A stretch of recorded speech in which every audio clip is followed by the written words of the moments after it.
departments, leaders, and agencies. Colorado Department of Public Safety Executive Director Stan Hilkey is with us. Colorado Division of Fire Prevention and Control Chief Mike Morgan. From the county sheriffs, from Eastern Colorado, Logan County Sheriff Brett Powell. Colorado State Fire Chiefs President David Del Vecchio from Canyon City. U.S. Forest Service Deputy Regional Forester Jackie Buchanan, and Bureau of Land Management Acting Associate State Director Stephanie Connell. They all joined me in a briefing just prior to this where we went over the plan here in Colorado and where we are. Colorado, as you know, experienced challenging and tragic fire season last year. Hundreds of thousands of acres, 3 largest fires in the history of Colorado, loss of at least 2 lives. The top 3 fires, in 1 year is simply breathtaking. In 2021, we have already experienced fires. One of the things that is a change of paradigm is Colorado used to talk about a fire season. It's now a year-round phenomena, right? I mean, here we are going into essentially our monsoon season, our wettest season. There are already fire incidents across our state, and you might recall last year's fires stretched well into the late fall and winter months. A large wildfire has major impact on Colorado. It affects the land that we love, where we work and play. It affects the air quality for residents across the state, and those rely on our water supply and watershed protection. That's why we're taking many steps to have a more proactive approach to battling wildfires in Colorado, because these trends and the drought are not anomalies. They're really a harbinger of the future. With climate change and significantly increased population, both overall, including utilization of our wild areas, and also in the wildland interface where more people live. Just last month in March, I signed Senate Bill 113, the Firefighting Aircraft Wildfire Management Response Bill. It enables Colorado to purchase a new Firehawk helicopter that will quickly respond and put fires out before they rage out of control. The state is also enhancing training using new technology, including satellite and drone, public information campaigns, bolstering the fight against wildfire danger.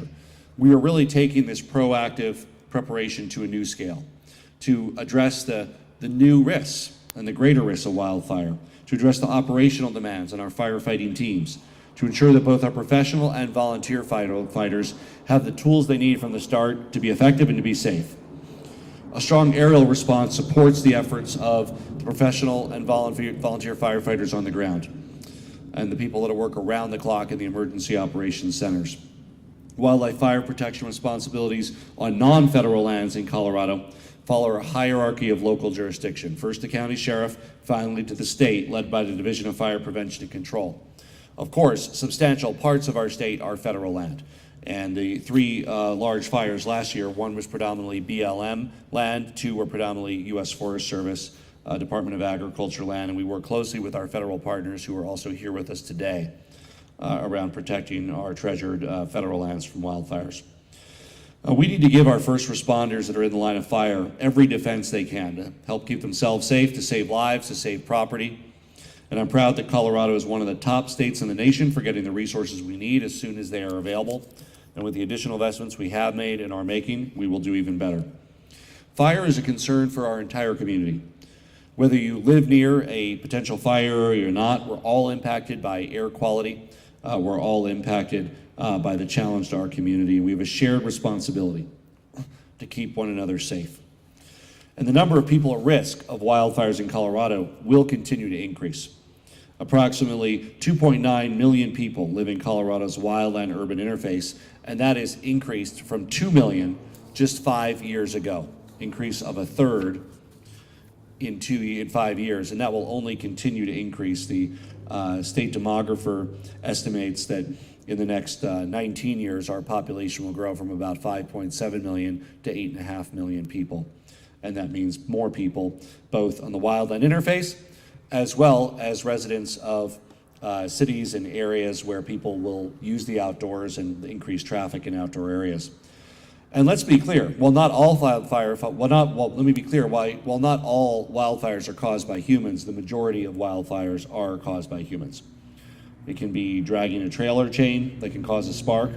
It can be failing to put out a campfire. It can be casting a cigarette or cigar aside. And I encourage everyone to do our part. Be careful, be cautious this fire season. A seemingly minor act can cause great devastation in our state. Be responsible, be careful. Trailer chains, cigarettes and cigars, put out your campfires, fireworks. Take every precaution necessary to avoid a tragic event. And we expect dry conditions to make fire season especially challenging. The true nature of this fire season won't be apparent until we see the April and May precipitation, and this forecast will be updated on a regular basis. We have the initial forecast here for you today. But this coming month, May, is Wildfire Awareness Month in the state of Colorado. All month long, there's an online campaign to inform and educate Coloradans about wildfire risk, the steps that each and every one of us can take to reduce that risk.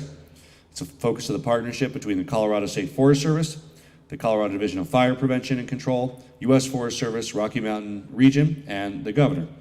And I want everyone to get involved and do their part to prevent wildfires in their communities. We know that Coloradans will continue to take every fire safety precaution to protect all of our natural resources, our federal lands, our state parks, perimeter defense around private residences that live in the wildfire interface. And it's important to know that these precious natural resources are not only what we know and love about the Colorado way of life, they also are critical to attract millions of tourists from across the country every year, supporting hundreds of thousands of jobs in the state of Colorado. And as we work to vaccinate all Coloradans age 16 and up, and when approved, 12 to 15, and build back our Colorado we love, it's important to continue to be careful. Our outdoor areas have been a sanctuary for us during this pandemic. State park visitation is up. So many Coloradans have enjoyed time in the great outdoors in a safe way where it's easy to practice social distancing. As more and more Coloradans get the vaccine, I think they're going to continue to go back to the wild areas that many of them rediscovered in this last year. With that, I'd like to turn it over to the Colorado Department of Public Safety Executive Director, Stan Hilkey.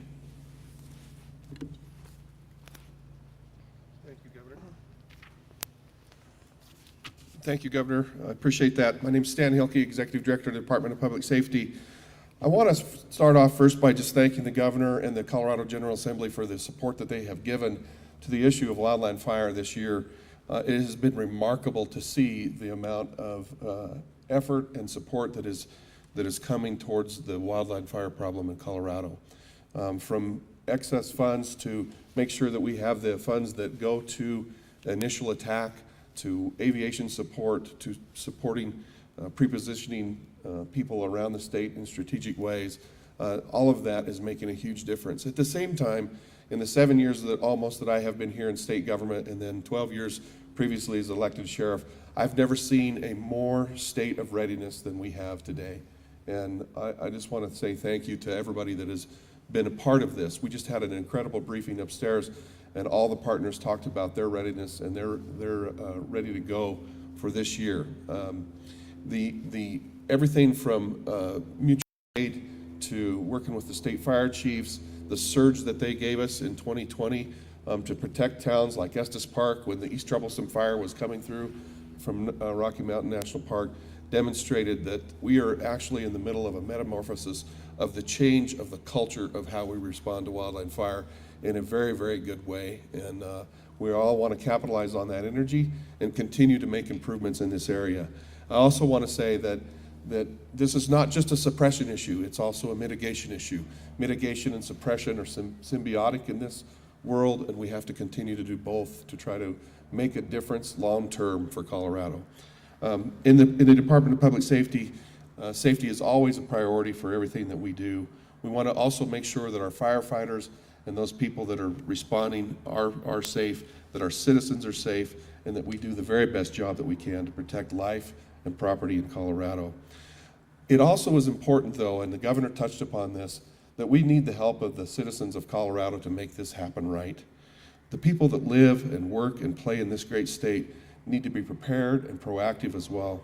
The public plays a valuable role in preventing wildland fires. On average, across the country, Human-caused wildfires make up 87% of wildfire occurrences every year. Most of these fires can be prevented. We want people to take extra precautions before venturing out and be careful with anything that can cause a fire. The governor mentioned it: chains dragging on the ground, cigarettes, chainsaws, fireworks, any welding. All of these things might be very necessary tools for the day-to-day activities of people, but you also have to be very aware of the devastation that one small thing can cause. Take extra steps. Get set up now to receive safety information. Sign up for local emergency alerts. Follow local fire and emergency services on social media. Make sure that you're ready. Research how you will stay informed when traveling and when recreating. Research how you will be able to exit those areas should a wildfire occur. When fires do occur, we want you to all also please be aware and respect local public safety area closures and follow the guidelines that are given to you by the experts in our state. Our motto at the Colorado Department of Public Safety is being safer together. Together, we can reduce the danger to lives and property caused by wildland fire in Colorado. And now I'd like to introduce to you Chief Mike Morgan from the Division of Fire Prevention and Control. Thank you.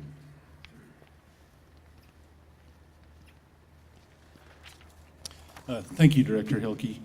I too want to thank our legislature, our governor. I've never seen the leadership and the support that we're seeing in supporting the wildfire problem in Colorado. I also want to thank our partners. I've never seen it be more collaborative. Our partners with the Forest Service, our partners with emergency management, county sheriffs, state fire chiefs, the Bureau of Land Management, all of the National Park Service. Everybody is coming together in ways I've never seen before, and it's a good feeling to be a part of that. As Director Hilkey kind of alluded to, we all have to be collaborative in doing this, and that means that the people that live, work, and play in Colorado, you have a part to play in this as well. And I won't repeat the things that the governor said or Director Hilkey said, but please do your part and pay attention, have situational awareness about where you are, what you're doing to keep a fire from getting started to begin with. As has been mentioned, historically, wildfire seasons in Colorado were a 4-month period of time. Typically, the college students like to come out and fight fire and have a pretty good job.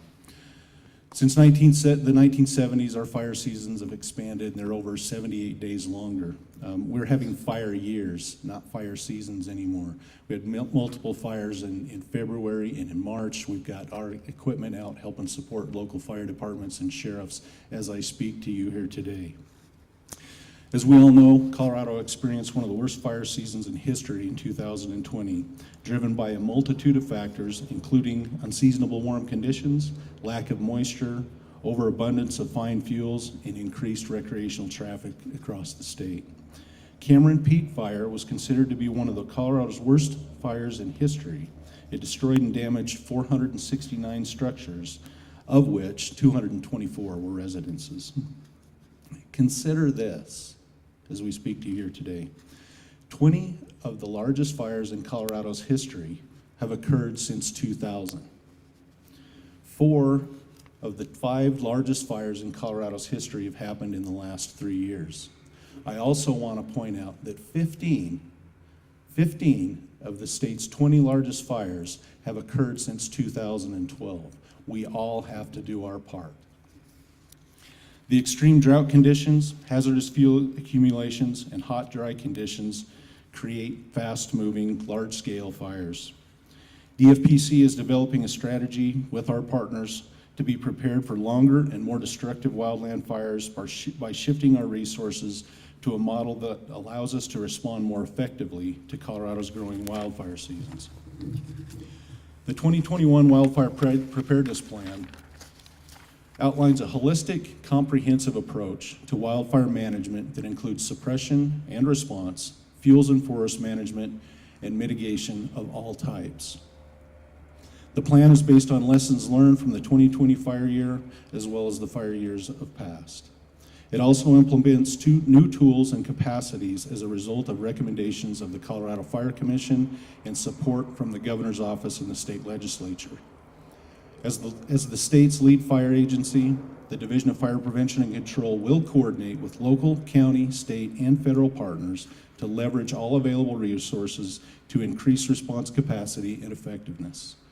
Following one of the worst fire seasons our state has ever seen, coupled with a trend of increasing wildfire occurrence and impacts, it is critical to increase the state's capacity to respond to these incidents. The governor's proposed budget included a substantial investment in both wildfire mitigation and suppression. It takes both. Recognizing that it will likely take a holistic approach to reduce the significant impacts to life, property, and the environment caused by large destructive wildfires. Senate Bill 21-113, signed by Governor Polis on March 21, authorizes the purchase of a Sikorsky Firehawk S-70I helicopter, capable of performing both firefighting and non-fire missions, a wonderful tool in our toolbox. Not only will the Firehawk be an additional resource for aggressive and early initial attack, but it can also be used on longer duration wildfires. The signing of Senate Bill 2149 increases the number of days existing DFPC seats and helicopters that you see here today are available to help support local governments in their efforts to keep fires small. To the forecast. Our current long-range forecasts indicate that we will experience above-average temperatures and below-average precipitation through June, which will result in a continuation of drought conditions across the state and the emergence of above-average significant fire potential over the portions of southeast Colorado. The long-range warm and dry projections suggest that a normal start to core fire season during the second half of May across all of southern Colorado. Continuation of the warm and dry conditions is anticipated to intensify drought conditions earlier than normal, resulting in an above-average large fire potential expanding northward through the month of June and affecting the majority of the western slope by July. Our success in fighting fires can be credited to our partnership with local, state, and federal agencies, most of which are here today.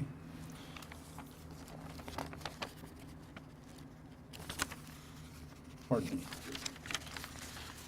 We are calling on all of you that live, work, and play in Colorado to help reduce the impact of fires by being vigilant, respecting fire restrictions when they are in place, and doing your part to protect your property from wildfire. We're all in this together.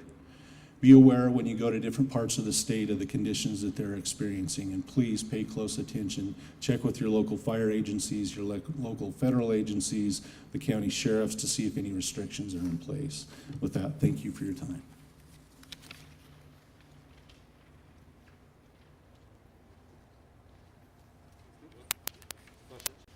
Okay, questions? Yeah.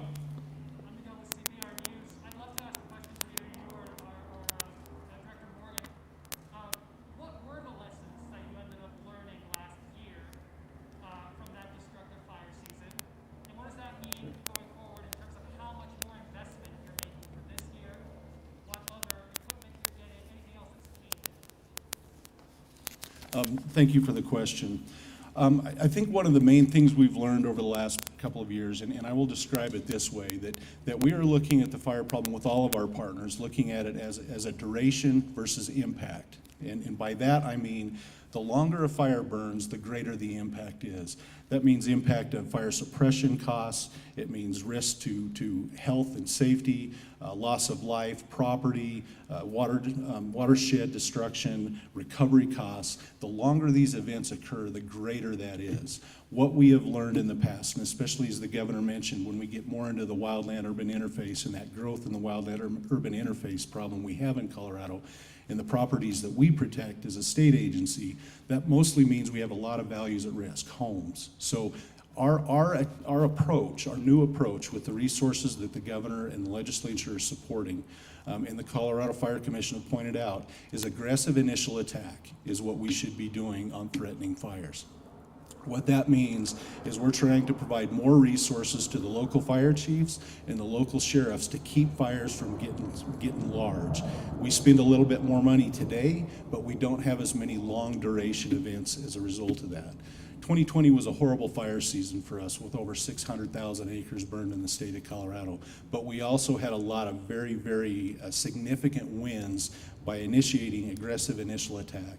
Chatfield 2 fire, for example, just south of here, where we were able to, we spent about $300,000 the first day in aviation, but the fire went out.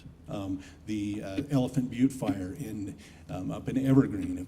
Evergreen is not a place we want to have fire on the landscape. There's too many homes up there. But we were able to do aggressive initial attack, and we've proven the effective on this. San Miguel County, El Paso County, Mesa County. I could go on and on about places we saw success, which showed the legislature and the governor, and through their leadership and support, additional resources in the form of Firehawk helicopter, extending the contracts on our single engine air tankers and on our Type 2 exclusive use helicopters as well, which again, we brought on early this year, and they've been fighting fire already this week.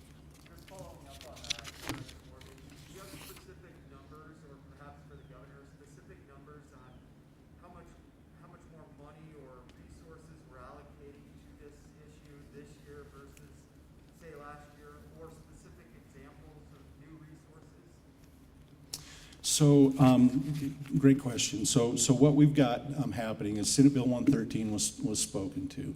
Senate Bill 113 purchases a Firehawk helicopter. We will not see that helicopter until actually probably June of 2022. In addition to that, Senate Bill 113 gave us an additional $3 million for this year to contract for a Type 1 helicopter. So we will have a Type 1 helicopter in our fleet this year. That is going through procurement right now. I just spoke with Vince Wellbaum, our aviation unit chief, this morning about that.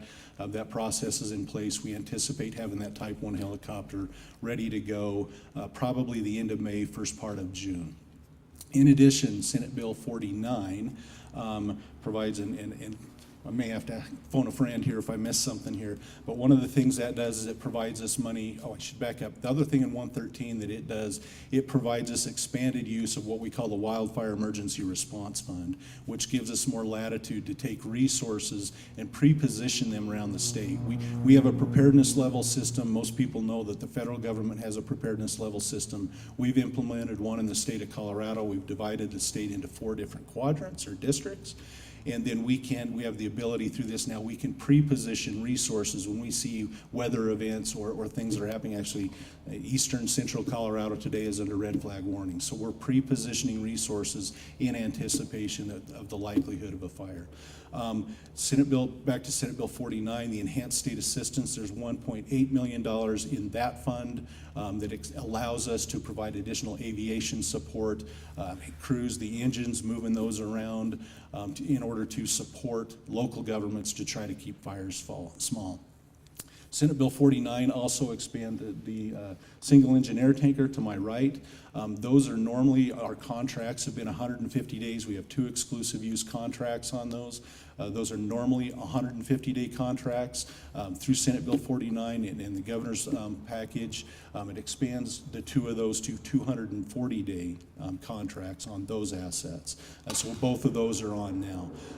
The Type 2 helicopters that I spoke to, exclusive use, we have 2 of those. We were able to bring those on as well from what were 120-day contracts. Those are now 230-day contracts on both of those. It also provided us some additional equipment for prescribed fire, some additional radios, some additional work we can do to help support our state and federal partners on wildfire mitigation projects as well. Large air tanker. Oh, yes, thank you. Thanks, Chief Jones.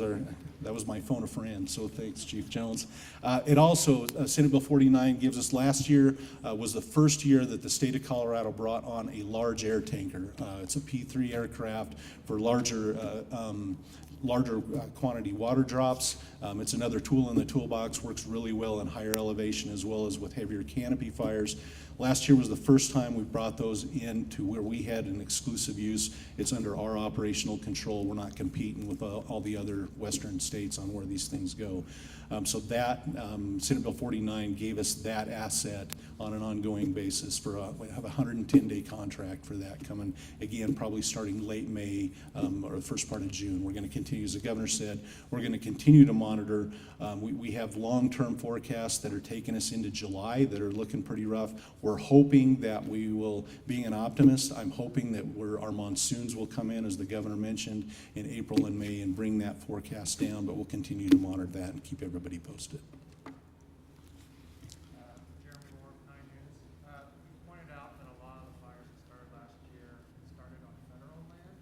Will the new resources, including the Firehawk, be able to respond to those fires on federal land? Great question, and absolutely. I'm glad you asked that, because one of the other things through our partnerships we were just speaking of this morning, we first of all, we send closest available resource, okay? So in that enhanced assistance fund that we have, we don't send, if a local fire chief, if Chief Del Vecchio from Canyon City calls and says, I need a single engine air tank or a helicopter, we don't say we can only send the state helicopter or seat.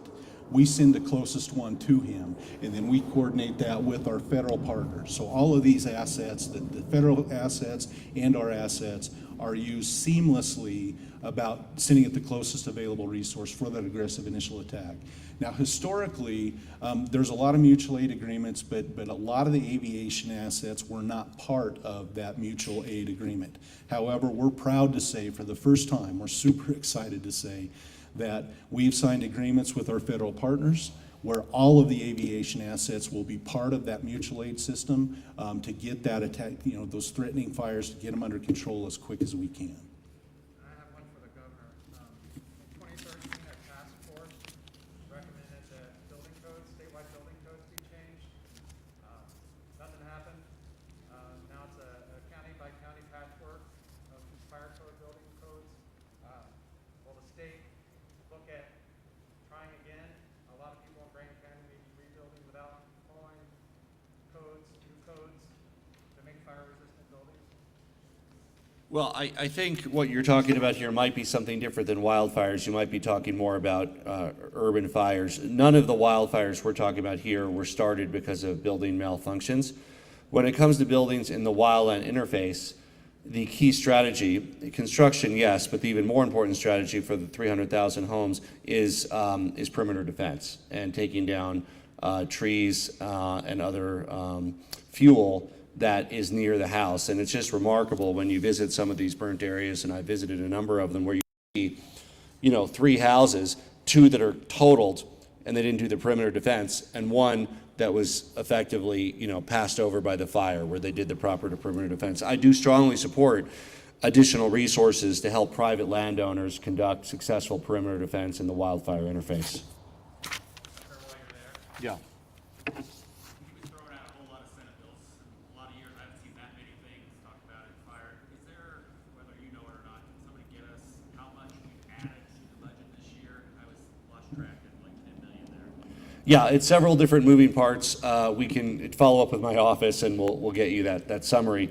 I would add there's another important one that occurred, and that was the voter approval of Proposition B that doesn't so much affect the state part as the fire district part. I thought Chief Del Vecchio could speak briefly about that. Good morning, I'm Dave Del Vecchio, the Fire Chief of the Canyon City Fire District, also the President of the Colorado State Fire Chiefs. Proposition B was vitally important to the fire service agencies in this state. Colorado Fire Chiefs represents about 400 fire departments across the state, and that equates to about 14,000 firefighters. As Director Morgan had spoken earlier, that initial fast, aggressive initial attack primarily is usually performed by those 14,000 firefighters. The Proposition B, which was the Gallagher Amendment, the repeal of the Gallagher Amendment, had some profound impact on fire departments across the state, especially special districts. And most of those districts rely on property taxes, as most of you might know. With the Gallagher Amendment in place, there was a lot of anxiety over where that fire district would be in the following year based on property tax valuations and what have you, which in effect adversely affected the capabilities to respond to these wildfires. My district, for example, was looking at a 20% reduction in paid firefighting staff several years ago because of the Gallagher Amendment. So as you look at that across the state, that repeal of the Gallagher Amendment was quite beneficial to the fire service in this state, and the continued control of the way those property taxes and what have you are maintained across the years to come will be vitally important as well to maintain the firefighting forces that we have in this state, to provide for not only wildfire events, but any natural and man-made disaster that we do respond to as a fire service agency. Rick Morgan, spoke to, if I understand right in the forecast, you're looking at southern Colorado as kind of the first area to maybe see a inflated. Did I hear you correct on that, and why? Can you be, are we talking southeast Colorado, the plains, or are we talking the mountains? So what we're seeing right now, of course, like today, out on the plains of Colorado, we've got red flag conditions, which means conditions are right out there. Obviously, Colorado is very diverse in elevation, fuel types, et cetera, et cetera. So we have different parts of the states that'll be doing different things at different time, and that's again where that ability to move the limited resources that are available around. That's what that's all about. So we're experiencing some stuff on the plains now, which is a seasonal normal, if you will, other than we're seeing high winds and higher temperatures, lower humidities than we'd like to see, or what we'd normally see.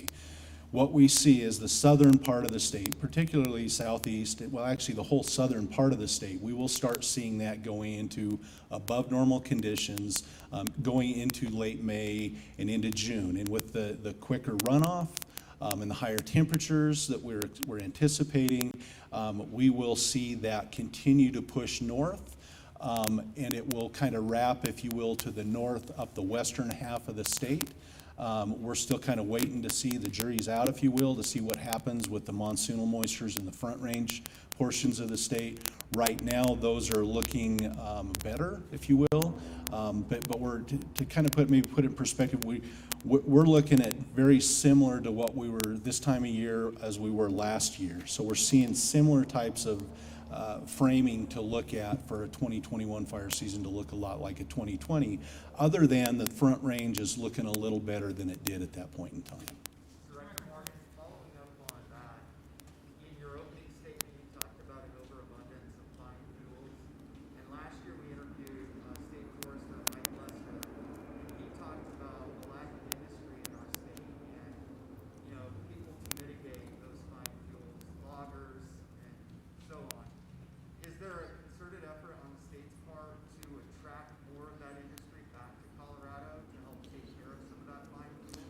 That is a great question. Actually, Director Lester is here. I'm going to say a little plug before I go on. One of the things I failed to mention, and I apologize to Director Lester when I was here, is Senate Bill 54, which was also the governor-supported bill, which provides money for mitigation. The governor's office and the legislature have taken a very intent and purposeful and the correct approach to saying you can't fund without the other. You have to do both mitigation and suppression.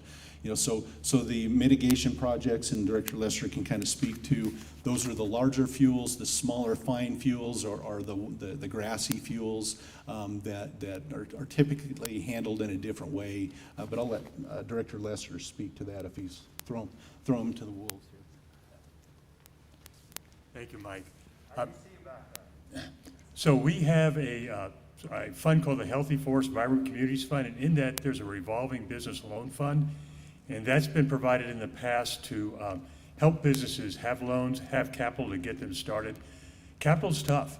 The biochar plant in gypsum, biomass plant in gypsum, took them a long time to find that funding, but there's an acknowledgement that will be an important aspect of it. And there's also some discussions on, is that business loan fund large enough? But that's yet to be determined. But that is part of the Healthy Forest Vibrant Community Act. And as Mike mentioned, the governor added and the legislature added another $6 million to our forest restoration, wildfire risk mitigation grants, which is a huge help going forward. I'd like to follow up with Director Morgan, if that's okay. Director Morgan, so what is the actual total cost for this preparedness plan? Okay. The wildfire, I'll start with the Firehawk helicopter. That's a one-time purchase of about $24 million. There's about $3 million and I'm speaking to 113 first. There's about $3 million to contract for a Type 1 helicopter for the 2021 fire season, and there's about $3.8 million in startup costs for staffing to bring the folks and all the other resources to come together for the state to have a Type 1 helicopter for it to be effective, okay? Senate Bill 49, it's 5.3 million, I believe, for the large air tanker, for the contract for that. The extension of the contracts for the single engine air tankers, again, each one of these single engine air tankers costs us approximately 1.3 or 1.4 million per year under the new extended contracts. So it's about $600,000 in money to extend those contracts. Vaughn, do you remember the Type 2 helicopters? Or maybe Melissa did. 1.2-ish for I think it's both of them? 1.2 million, 1.5. We can get that for you guys, some additional detail. But it's about $1.5 million for the Type 2 helicopters to extend those contracts from the 120 to the 230 that we have on that. So, and then the enhanced state assistance, 1.8 million that goes to that. Round numbers, okay, there's a lot of one-time costs, but for ongoing costs, there will be a change in our budget at approximately 15 million annually, contributed to our ability to fight fires early on. Now, I know, again, that sounds like it's a lot of money, right? It is a lot of money. But when you look at the 285 million we spent on fires between the federal and state, not speaking to what local government spent, investing some money up front is saving money in the long run. One more question for you. With the COVID-19 pandemic, last year, that kind of threw a lot of, it hampered a lot of your plans, right? The ability to go and be able to get incident management teams from different parts of the country and things like that, I read the report. How is that going to affect preparedness for this year? So we did a lot of preparedness work around COVID-19 last year with all of our federal partners. It's very interagency across all of the western United States and how we plan and how we work and how we do business. All of those plans to address COVID-19, we learned a lot of lessons, and I dare to say we got good at a lot of things. We learned a lot of efficiencies, but we're anticipating, of course, the vaccinations are out, as the governor was mentioning, and the firefighters are in that 1B class, so most firefighters should be vaccinated. But we're also anticipating to be very well prepared to implement whatever lessons that we learned in 2020 related to COVID. There were some efficiencies there, as well as any social distancing practices around people that have not been vaccinated by their own choice. And I believe that's all the time we have for questions, other than Kaylee, you told me that we had a couple virtual questions to answer as well. I have one question for the governor real quick. It's a vaccine question. What can you tell us about what happened at Dick's yesterday? Well, there's very strong protocols in place just to make sure that there's no issues with the vaccine, and there weren't any issues with the vaccine, and the vaccines are continuing today. A couple people, had some orange juice afterwards. Maybe they were dehydrated or scared of needles, whatever it was, but no issue with the vaccine. They're continuing. Everybody who was canceled was rescheduled for this weekend.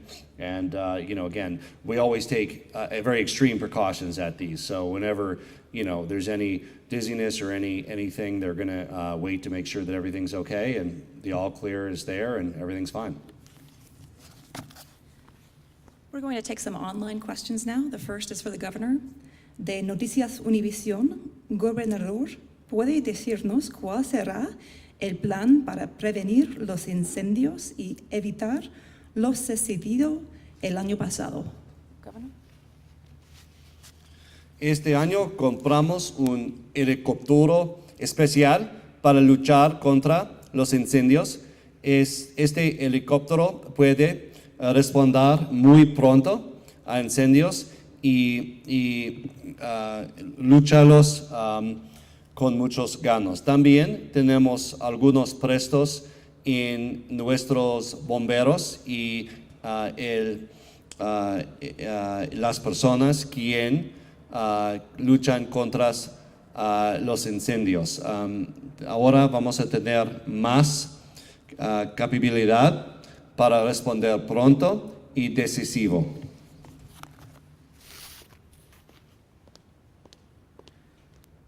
Our next question is, what fire mitigation strategies will be implemented this summer, and how are those changing from past years?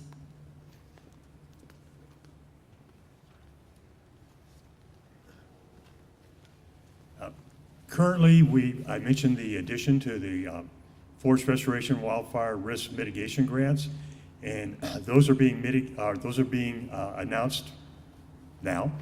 And so we look at some of those projects to be able to hit the ground probably by midsummer, and that will work on forest health issues.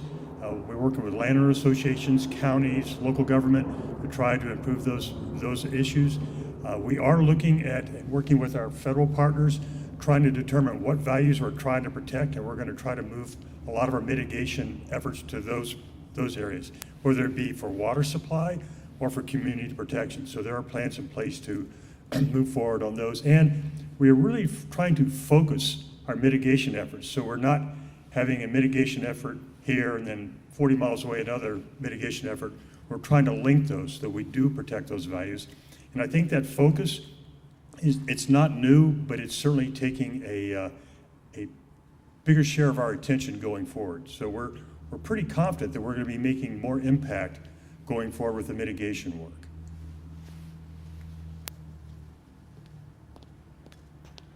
All right, and last question. Would this more aggressive approach the state is implementing have changed any of the outcomes of last summer's fires, or are we at the mercy of Mother Nature and or climate change?